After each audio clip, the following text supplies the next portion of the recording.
নমস্কার বন্ধুরা, রানীর রান্নাঘরে আপনাদের সকলকে স্বাগত জানাই। আজকে নিয়ে চলে এসেছি আরেকটি মজাদার রেসিপি নিয়ে, সেটি হলো প্লাস্টিক চাটনি। তাহলে চলুন কথা না বাড়িয়ে বানিয়ে ফেলি প্লাস্টিক চাটনি। প্রথমেই আমি গ্যাসে একটা কড়াই গরম করতে বসিয়ে দিয়েছি। এবার কড়াইয়ের মধ্যে দিচ্ছি অল্প পরিমাণে একটু তেল।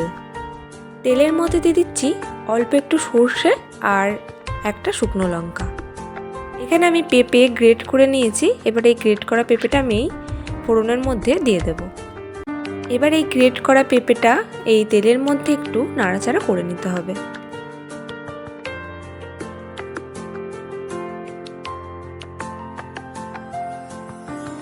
এবার এর মধ্যে দিয়ে দিচ্ছি পরিমাণ মতো নুন।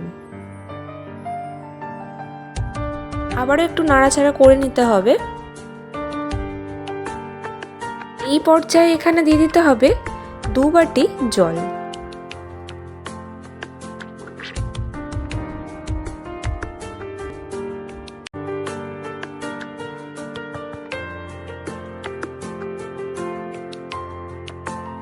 মিনিটের জন্য ঢাকা দিয়ে আমি এটা একটু সিদ্ধ করে নেব। এখানে এই জলটা শুকনো হয়ে গেলে তারপরে আমি এখানে চিনিটা ব্যবহার করব। অবশ্যই কিন্তু জলটা শুকনো করে নিতে হবে।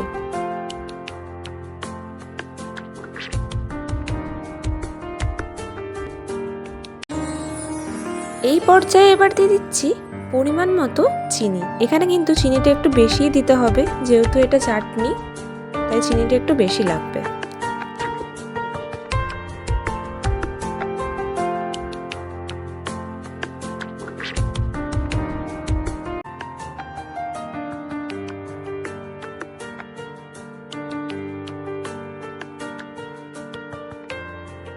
এখানে চিনিটা গলে গেছে, দেখুন চিনিটা গলে যাওয়ার পর কতটা সুন্দর আঠালো ভাব চলে এসছে।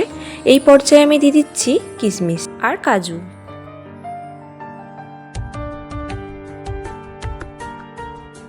এবার আমি গ্যাসটা অফ করে দেব। তারপরে দিয়ে দেব লেবুর রস। অবশ্যই কিন্তু গ্যাসটা বন্ধ করে লেবুর রসটা দিতে হবে। তাহলে বন্ধুরা দেখলেন খুব সহজেই তৈরি হয়ে গেল পেঁপের চাটনি বা প্লাস্টিক চাটনি।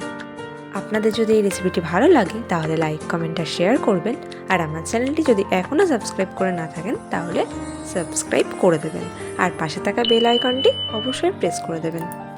তাহলে বন্ধুরা আজকের মতো ভিডিও এই পর্যন্তই। পরবর্তী কোনো নতুন ভিডিও নিয়ে আমি আবার হাজির হয়ে যাব। আপনারা ভালো থাকবেন, সুস্থ থাকবেন। ধন্যবাদ।